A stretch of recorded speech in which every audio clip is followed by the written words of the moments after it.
One of the many problems for England is their bowling attack, and no one really is standing out. There's no bite to this attack, there's no variety to this attack, and they're relying on a couple of experienced bowlers. James Anderson at 35 is the most experienced of the bowlers, but let's break it down into what is not happening.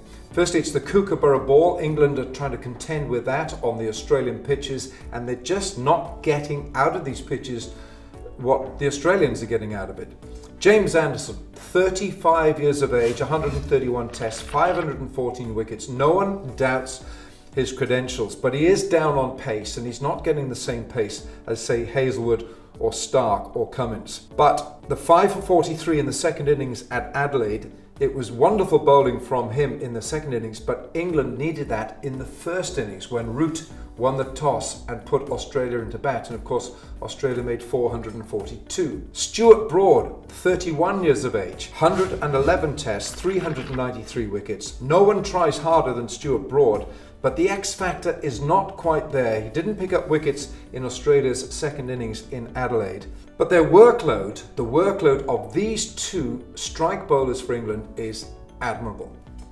In Brisbane, their combined first innings workload was 54 overs, 20 maidens, 5 for 99. That should have put England into a dominant position, but they still lost that test match by 10 wickets. In Adelaide, in the first innings, 61 overs, 16 maidens, 3 for 146. It needed more wickets from England's strike pairing. Sean Marsh, of course, made 126 not out, and of course guided Australia to that 442, and he won the Man of the Match award. A shining light out of Adelaide is Craig Overton, 33 overs, 3 for 105, and of course his first test wicket was Steve Smith. But he showed, with a little bit of extra bounce because of his height, that he's got something that can get amongst the top order for Australia. Chris Woakes in the second innings in Adelaide bowled well, 16 overs, 4 for 36, back to the kind of form that England expecting to bring to this Ashes series. The wickets of Warner, Smith, LBW, terrific delivery that, Marsh and Payne. So Woakes, that again was a plus for England. There's talk of bringing extra pace into this England attack. Mark Wood, he's quicker, he's perhaps quicker than anyone in the England setup, but he's short at match time.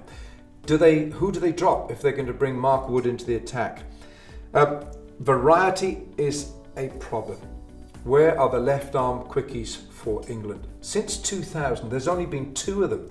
Alan Mullally and Ryan Sidebottom. Of all the leading nations, England is the nation with the paucity of left-arm quick bowlers who've taken wickets. You have to go back to the great Bill Vose. No one's taken, as a left-arm quickie, more wickets for England with his left-arm pace, but his last test was 1947.